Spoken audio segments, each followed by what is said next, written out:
Hello online biochemical student, कैसे हो? आज उसके पहले हम लोग जो टॉपिक पढ़े थे, फंक्शनल ग्रुप का नियम पढ़े थे और हमने सिमिलरिटी टेबल को बताया था। और मैंने कहा था कि फंक्शनल ग्रुप से सम्मिलित जो भी सवाल है हम लोग उसके ठीक आगे बताएंगे। तो आज जो हम लोग टॉपिक जो पढ़ेंगे तो फंक्शनल ग्रुप से सम्मिलित क्वेश्चन बनाएंगे। तो फंक्शनल ग्रुप को हमने 3 भागों में बांटा है। देख लीजिए यहाँ पर कि हमने क्या किया है, हमने लिखा है कि कंपाउंड कंटेनिंग फंक्शनल ग्रुप में पहला जो है ओनली वन फंक्शनल ग्रुप। हम लोग ऐसे कंपाउंड की बात करेंगे जिसमें सिर्फ एक फंक्शनल ग्रुप होगा। दूसरी बात क्या करेंगे कि दूसरा हम लोग चर्चा करेंगे कि more than one similar functional group, माने ऐसे कंपाउंड का नोमेनक्लेचर करेंगे जिसमें एक से अधिक एक जैसे फंक्शनल ग्रुप उपस्थित हो। और तीसरी बात हम लोग क्या करेंगे कि more than one different functional group, एक से अधिक भिन्न भिन्न फंक्शनल ग्रुप की चर्चा हम लोग करेंगे। तो आज का हमारा यही टॉपिक है, इसको आप नोट कीजिए, आगे हम बढ़ते हैं। हाँ, तो देखिए जैसा कि फंक्शनल ग्रुप को हमने 3 भागों में डिवाइड कर दिया। एक ऐसा कंपाउंड जिसमें सिर्फ एक ही फंक्शनल ग्रुप है, और दूसरा हमने क्या बांटा कि एक से अधिक फंक्शनल ग्रुप वाला कंपाउंड, और तीसरा जो है more than one different functional group, एक से अधिक डिफरेंट फंक्शनल ग्रुप, भिन्न भिन्न फंक्शनल ग्रुप जो होगा उसका हम लोग नोमेनक्लेचर करेंगे। तो पहला जो हम लोग नोमेनक्लेचर करने जा रहे हैं वो पहला क्या है कि compound containing only one functional group. अब थोड़ा देखिए, इस पर ध्यान दीजिए कि पहला जो कंपाउंड है हमने यहाँ लिखा है, इसको देखिए तो यहाँ पर OH ग्रुप है, सिर्फ एक फंक्शनल ग्रुप वाला हम लोग बनाएंगे। तो जहाँ देखिए इधर कि अगर किसी यौगिक में एक फंक्शनल ग्रुप यहाँ पर दिया हुआ है, माने इस कंपाउंड में यहाँ पर OH दिया हुआ है, तो अब देखेंगे यहाँ से एक लंबा चेन चुनिए, किस रास्ते से चलेंगे कि लंबा चेन हमको मिलेगा। तो यहाँ देखिए, तो यहाँ से हम चलते हैं 1 2 3 4 5 6। अब 6 से तो ज्यादा मिलेगा नहीं, इधर तो 5 में मिल रहा है। तो अब यहाँ से हम नीचे उतर जाएंगे तो 6 हो जाएगा। तो यहाँ से चलते हैं 1 2 3 4 5 6। अब जिस पर हम अंक बैठा दिए वो तो हमारा मेन चेन हो गया, लेकिन जिस पर हम नहीं बैठाए हैं, यहाँ नहीं बैठाए हैं और यहाँ नहीं बैठाए हैं, तो ये हमारा साइड चेन हो गया। तो साइड चेन हमारा कहाँ है, ये मेन फंक्शनल ग्रुप हो गया, और यहाँ 2 और 3 पर हमारा साइड चेन है। तो 2 पर मिथाइल है और 4 पर मिथाइल है। तो यहाँ लिख लीजिए ऐसे, पहले साइड चेन को लिख लेंगे 2 4 डैश 2 मिथाइल है तो डाई मिथाइल लिखेंगे, डाई मिथाइल। अब देखिए इधर, अब टोटल कार्बन की संख्या 6 है और 6 कार्बन वाला अल्कोहल है। ऐसे भी आपको मालूम है 6 कार्बन वाला अल्कोहल का नाम क्या है, आप हेक्सानोल बोलते हैं ना। तो आप समझिए एक बात कि यहाँ पर आप वर्ड रूट लिख लीजिए, हेक्स लिख लीजिए। इसके बाद में प्राइमरी सफिक्स हमारा क्या था, सिंगल बॉन्ड के लिए ANE था, और इसमें इसके बाद OL है, माने अल्कोहल के लिए हम सफिक्स लिखते हैं, सेकेंडरी सफिक्स OL लिखते हैं। तो जब OL लिखेंगे तो हम E हटा देंगे, और ये कितने नंबर पर है, 1 नंबर पर है। तो अब यहाँ पर हम क्या, E नहीं रहेगा, E हटा देंगे और डैश देकर के 1 डैश OL लिखेंगे। आप समझिए इस बात को कि यहाँ 1 OL लिखेंगे इसलिए कि ये जो OH है इसमें कार्बन नहीं है, ठीक ना। फंक्शनल ग्रुप में कार्बन रहेगा तो वहां पर हम 1 नहीं लिखते, लेकिन यहाँ पर तो फंक्शनल ग्रुप तो OH है, इसमें कार्बन नहीं है, इसलिए हम वहां डैश देकर के 1 और लिखेंगे। क्लियर? तो अगर ये समझते हैं तो ये देखिए उसी तरह का सवाल है। इसमें हमने कहा, पहले देखिए कि जो फंक्शनल ग्रुप है वो कौन सा फंक्शनल ग्रुप, पहले जितना आप पढ़ चुके हैं उस पढ़ाई में आप ये पकड़िए ये कौन सा फंक्शनल ग्रुप है। देखिए तो ये ईस्टर है, ये COO है, ये पूरा ग्रुप तो ईस्टर है। अब ईस्टर में तो यहाँ ऑक्सीजन है, तो यहाँ से तो नंबरिंग करेंगे कि नहीं, इसलिए कि हमने लिखा था कि कार्बन से जुड़ा हुआ जो चेन है वहीं से नंबरिंग हम करना शुरू करेंगे।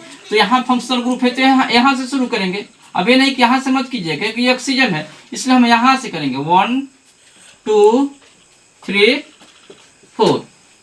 तो अब सुनिए को बात हमारा, इसमें ऑक्सीजन के साथ ये अल्काइल ग्रुप जुड़ा हुआ है, एक कार्बन वाला अल्काइल है मिथाइल। तो सबसे पहले उसको साइड कर दीजिएगा। सबसे पहले क्या करेंगे, इसको हम साइड कर लेंगे। क्या करेंगे, इसको साइड कर लेंगे। पहले इसको मिथाइल को हम साइड करके लिख लेंगे। तो हमने यहाँ पर मिथाइल पहले लिख लिया। इसको लिखने के बाद अब देखिए यहाँ साइड चेन हमारा यहाँ मिल रहा है, यहाँ साइड चेन मिल रहा है 2 पर, तो 2 पर लिखिए, फिर डैश दे करके 2 डैश, ये 2 कार्बन है तो 2 कार्बन के हिसाब से इथाइल लिख दिए। अब इसके बाद में हम क्या देखेंगे कि अब ये 4 कार्बन वाला ईस्टर है, तो ईस्टर के लिए नाम तो आपको बताए थे। अब 4 कार्बन वाला एल्केन का नाम ब्यूटेन होता है, और ब्यूटेन का ई हटा करके हम क्या जोड़ते थे सफिक्स में OAT, तो हम जोड़ देंगे ब्यूटेनोएट। अब 1 OAT यहाँ नहीं लिखेंगे, इसलिए कि इसमें इस फंक्शनल ग्रुप में कार्बन है, इसलिए डायरेक्ट हम यहाँ से नाम क्या देंगे 4 कार्बन के हिसाब से ब्यूट लिखेंगे, और इसका सफिक्स होगा प्राइमरी सफिक्स ANE, तो इसका ई हटा दिए और हम सफिक्स का जोड़ दिए सेकेंडरी सफिक्स OATE, तो हमारा क्या हो गया methyl dash 2 dash ethyl butanoate. Clear. अब देखिए इधर इस सवाल पर विचार कीजिए, यहाँ पर हमारा फंक्शनल ग्रुप है, कार्बोक्सी ग्रुप है, ये एसिड है ना, ये एसिड है, और इसमें एक जगह हम डबल बॉन्ड भी दे दिए हैं, तो यहाँ से तो आपको चलना ही चलना है, तो यहाँ से चलिए 1 2 3 4। अब ये 4 कार्बन हमारा हो गया। अब देखिए इस 4 कार्बन में यहाँ पर फंक्शनल ग्रुप है, यहाँ पर जो फंक्शनल ग्रुप है, तो पहले देखिए इधर 4 कार्बन वाला एल्कीन है और इसका फंक्शनल ग्रुप है एसिड, कार्बोक्सी ग्रुप वाला जो है माने एसिड है। तो अब समझिए इधर 4 कार्बन के हिसाब से वर्ड रूट हमारा क्या होता है ब्यूट, और इन दिया है तो इन के हिसाब से तो ब्यूटीन लिखते हैं, तो पहले तो हम ब्यूट लिखेंगे ना, पहले हम BUT लिख देंगे, ये 4 कार्बन के हिसाब से हमारा वर्ड रूट हो गया। अब देखिए कि दूसरे नंबर पर इन है, तो जब दूसरे नंबर पर इन है तो अब यहां से हम क्या करेंगे कि 2 डैश इन हमने लिख दिया। अब समझिए पहले बात, मान लीजिए हम कंप्लीट इन लिखते हैं समझने के लिए थोड़े समय के लिए, लेकिन जैसे ही एसिड के लिए जब ओइक सफिक्स जोड़ेंगे तो ये हमारा ये हट जाएगा, और यहाँ पर 1 ओइक नहीं लिखेंगे। अगर आप कहते हैं कि ऐसे लिख दिया जाए, अगर आप ऐसे लिखते हैं तो ये गलत हो जाएगा, 1 ओइक एसिड नहीं लिखिएगा, ये रॉन्ग है, ये गलत है, ठीक ना। तो जब ये गलत है तो उसके लिए हम क्या करेंगे, तो देखिए इधर तो हम क्या करेंगे, तो वर्ड तो लिखे हैं, अब यहाँ पर जो हमने 2 डैश का इन करके हम 1 ओइक जो लिखे थे 1 ओइक नहीं लिखेंगे, करेंगे क्या चीज कि वर्ड रूट के बाद में 2 पर हमने इन लिखा, तो अब हमको ओइक जोड़ना होगा, तो इसी के साथ जोड़ेंगे ओइक एसिड, तो इनोइक हो गया, तो 2 डैश इनोइक एसिड, ये हमारा सही है। 1 ओइक नहीं लिखेंगे, हमने बताया था कि प्रिंसिपल फंक्शनल ग्रुप अगर 1 नंबर पर हो और उस फंक्शनल ग्रुप में यदि कार्बन हो तो 1 लिख करके नाम नहीं लिखा जाता है, बाकी जगह लिखेंगे। लेकिन यहाँ पर जो हमने 1 दिया है तो इसमें OH ग्रुप है, इसमें कार्बन नहीं है इसलिए 1 दिए हैं, लेकिन इसमें कार्बन है इसलिए 1 हम नहीं देंगे। क्लियर। देखिए अब इधर देखिए, इसमें देखिए यहाँ पर ये हमारा फंक्शनल ग्रुप है NH2 एमाइन जो है, तो अब यहाँ से हम लंबा चेन चुन लेंगे तो सीधा है, चलिए 1 2 3 4, ये दोनों हमारा साइड चेन बन गया, ये वाला और ये वाला साइड चेन बन गया, तो हम क्या लिखेंगे 2 3 डैश डाई मिथाइल, ये हम साइड चेन में लिख दिए। अब साइड चेन में लिखने के बाद में अब देखें यहाँ पर 4 कार्बन वाला एमीन है, तो पहले 4 कार्बन के हिसाब से तो पहले हम वर्ड रूट लिखेंगे, तो वर्ड रूट में क्या लिखेंगे ब्यूट लिखेंगे, चलिए हमने लिख दिया। इसके बाद में देखिए क्या करेंगे, इसके बाद में प्राइमरी सफिक्स जोड़िए, तो प्राइमरी सफिक्स सिंगल बॉन्ड के लिए ANE लिखते हैं, तो चलिए हम ANE लिखते हैं, हम AN लिख दिए AN, और AE नहीं लिखेंगे, क्यों नहीं लिखेंगे कि जैसे ही एमाइन यहाँ लिखेंगे 1 पर जो है हमारा जो है तो E हटा देंगे और लिखेंगे 1 डैश एमाइन। तो देखिए टोटल नाम हमारा क्या हो गया 2 3 डैश डाई मिथाइल ब्यूटेनामाइन, अगर एक साथ में लीजिएगा तो ब्यूटेनामाइन हो जाएगा ना, लेकिन 1 पर एमीन है। अब 1 क्यों लिखे, 1 इसलिए लिखे कि इसमें कार्बन नहीं है, इसलिए हमको 1 यहाँ पर लिखना पड़ेगा। तो कहीं पर हम 1 लिख रहे हैं, कहीं पर 1 नहीं लिख रहे हैं, जहां पर कार्बन है वहां नहीं लिख रहे हैं, जहां पर जिस फंक्शनल ग्रुप में कार्बन है वहां पर हम 1 नहीं लिख रहे हैं, लेकिन जिस फंक्शनल ग्रुप में कार्बन नहीं है वहां तो लिखना ही लिखना है। क्लियर। देखिए इधर, और यहाँ पर देखिए कीटोनिक ग्रुप है, तो ये जो कीटोनिक ग्रुप है अब इसमें आपको लंबा चेन चुनना होगा। अब लंबा चेन कहाँ से चल करके चुनिएगा, ये देख लीजिए, अगर यहाँ से चलते हैं आप 1 2 3 4 5, ठीक ना। अब नहीं कैसे छोड़ करके नहीं चलेंगे कि 1 2 3 4 5, ऐसा नहीं करेंगे, ये फंक्शनल ग्रुप को लेकर के चलना है, कहाँ से चले कि फंक्शनल ग्रुप में हमारा आ जाए। ठीक ना। ये 2 नंबर पर इधर से चलेंगे 1 2 3 तो 4 आ रहा, इधर से चलिए तो चलते हैं 1 2 3 4 5। ये देखिए 3 पर साइड चेन है और 4 पर साइड चेन है। पहले दोनों को अल्फाबेटिकली नाम लिख दीजिए, जो रूल नंबर पहले जो बताए थे सब वही चलेगा। अब 3 पर हमारा इथाइल है, 4 पर मिथाइल है, तो हम पहले 3 लिख दिए, 3 डैश इथाइल, इसके बाद 4 है, 4 डैश मिथाइल। ये दोनों साइड चेन लिखने के बाद ये 5 कार्बन वाला हमारा कीटोन बच गया। तो 5 कार्बन वाला कीटोन का नाम भी ऐसे सिंपली अपने दिमाग में सेट कर लीजिए कि पेंटानोन हम लिखते हैं तो पहले तो पेंट लिखेंगे ना वर्ड रूट, अब यहीं पर वर्ड रूट आपको लिख देना होगा पेंट। चलिए पेंट लिख दिया। ये कार्बन कार्बन एक दूसरे से सिंगल बॉन्ड से है तो उसके लिए हम प्राइमरी सफिक्स क्या देते हैं, एन देते हैं, तो ये लिखते हैं। चलिए हम ये हटा देंगे, ये क्यों हटाएंगे, इसलिए कि हम 2 पर हम इसका जो सफिक्स लिखेंगे कीटोन का तो ओन लिखते हैं ना, जैसे पेंटानोन, तो 2 डैश ओन लिखेंगे तो वो हमारा क्या है, वो वावेल है, इसलिए हम ई हटा करके क्या करेंगे 2 डैश ओ एन ओन लिख देंगे।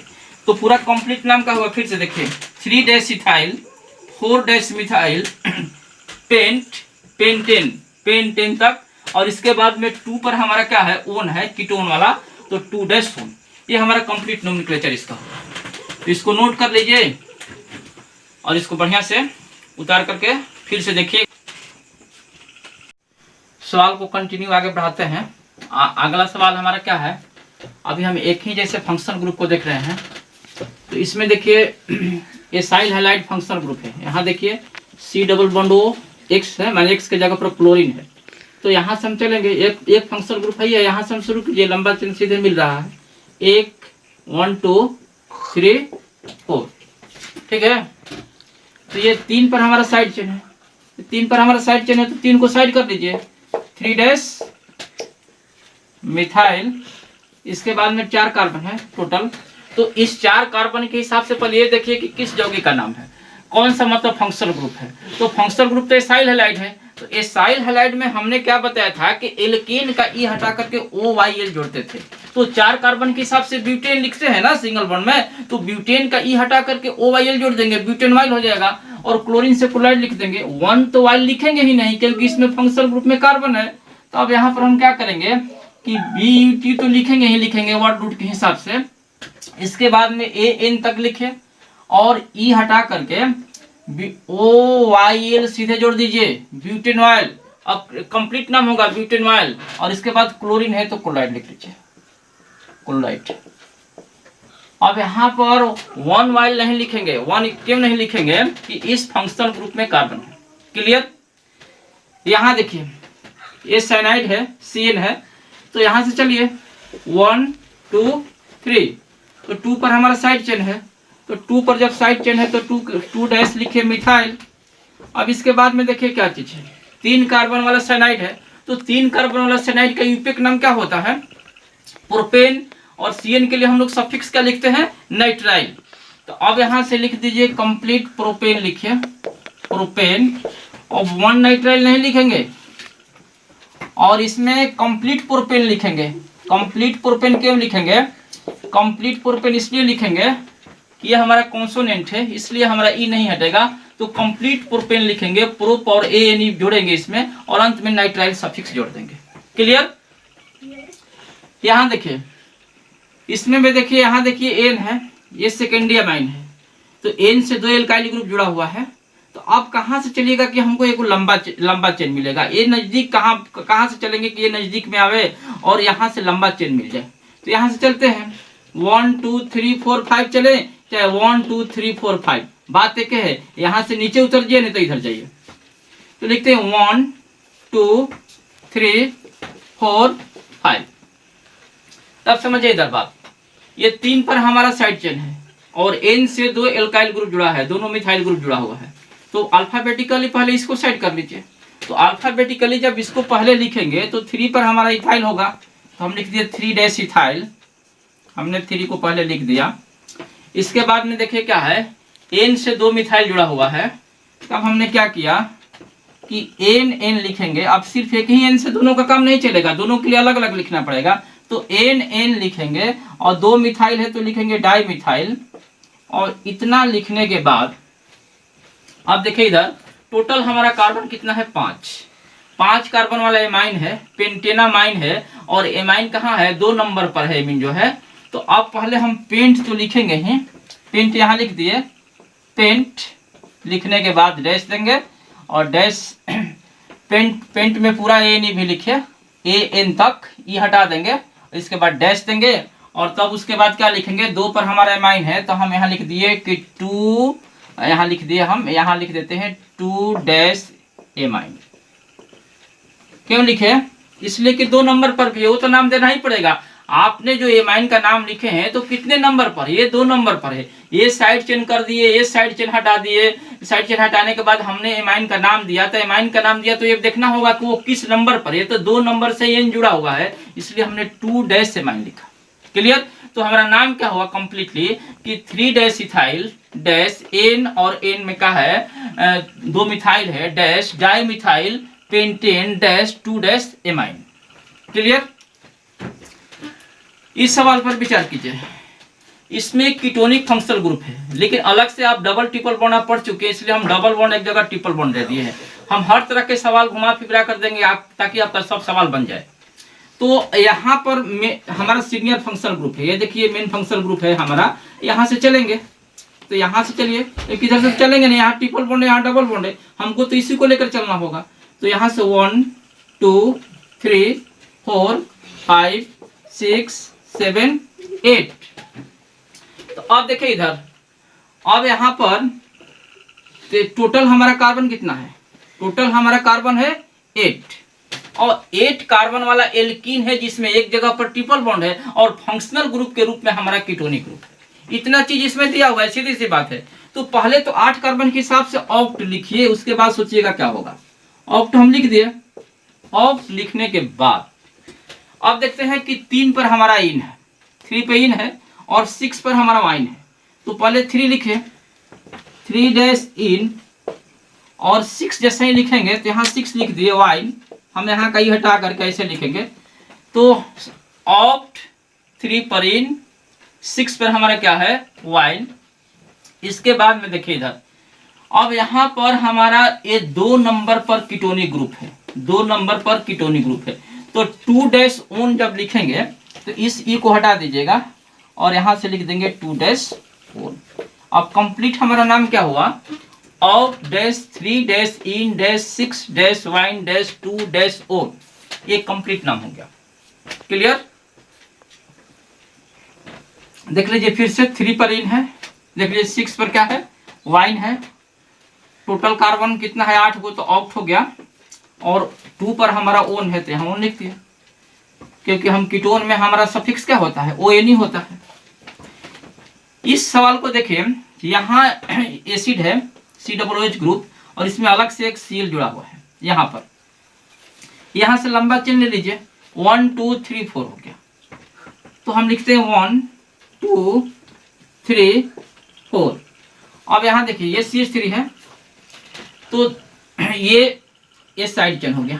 ये क्लोरीन, एक क्लोरीन जुड़ा हुआ है यहाँ पर, तो 3 डैश क्लोरो, 3 पर क्या है हमारा क्लोरो है, और यहाँ पर भी साइड चेन है, 2 पर मिथाइल है, तो दोनों को अलग अलग लिख देते हैं। तो पहले 3 क्लोरो लिखेंगे alphabetically, 3 dash chloro dash 2 dash methyl 2 dash methyl. अब देखिए इधर, अब इतना लिखने के बाद ये 1 2 3 4 कार्बन वाला एसिड है, तो इस 4 कार्बन वाला एसिड का नाम है ब्यूटेनोइक एसिड होता है। तो अब ब्यूटेनोइक एसिड जब आप लिखते हैं तो 1 ओइक नहीं लिखेंगे, बट तो लिखेंगे। इसके बाद ANE का ई हटा देंगे, फिर ओइक जोड़ेंगे, लेकिन 1 ओइक नहीं लिखेंगे। तो यहीं पर पूरा नाम हम रख देंगे, क्या रखेंगे ब्यूटेनोइक, और इसके बाद हम एसिड जोड़ देंगे। कोई दिक्कत? अगर आप ये समझते हैं तो एक जैसे फंक्शनल ग्रुप, माने ओनली वन फंक्शनल ग्रुप, कहिए कि कंपाउंड कंटेनिंग ओनली, ठीक है, इसको नोट कर लीजिए। जिसमें एक फंक्शनल ग्रुप है, जिस ऑर्गेनिक कंपाउंड में एक फंक्शनल ग्रुप हुआ, ऐसा सवाल हमने बनवा दिया, और इसको बढ़िया से नोट कर लीजिएगा, समझ लीजिएगा। हाँ तो देखिए, हाँ हमने फंक्शनल ग्रुप को 3 भाग में बांटा था कि compound containing only one functional group, माने ऐसा यौगिक जिसमें केवल एक ही फंक्शनल ग्रुप हो। और दूसरा ग्रुप हमने बांटा था कि compound having more than one similar functional group, माने ऐसा यौगिक जिसमें एक से अधिक एक जैसे फंक्शनल ग्रुप है। और तीसरा हमने क्या लिखा था कि compound having more than one different functional group, माने ऐसा यौगिक जिसमें एक से अधिक भिन्न भिन्न क्रियाशील मूलक हो, भिन्न भिन्न फंक्शनल ग्रुप हो। तो हम पहले का सवाल बनवा दिए हैं, इसको बढ़िया से बना लीजिएगा। और हाँ, इसको आपसे हमको यही कहना है लास्ट में जो हम बोलते हैं, और ये तो हम हमेशा कहते रहेंगे क्योंकि आप हमारे काफ़ी नज़दीकी हैं, और अगर आपसे नहीं कहेंगे तो किससे कहेंगे, है कि नहीं। इसलिए हम लोग का जो संबंध है वो तो हमेशा रहेगा। तो मैं कहूँगा कि आप ज़रूर लाइक कीजिएगा, सब्सक्राइब कीजिएगा, ठीक है। और ये मैं पुनः आगे बढ़ूँगा और हमेशा मैं आपकी सेवा में हमेशा उपस्थित रहूँगा, ठीक है। ओके।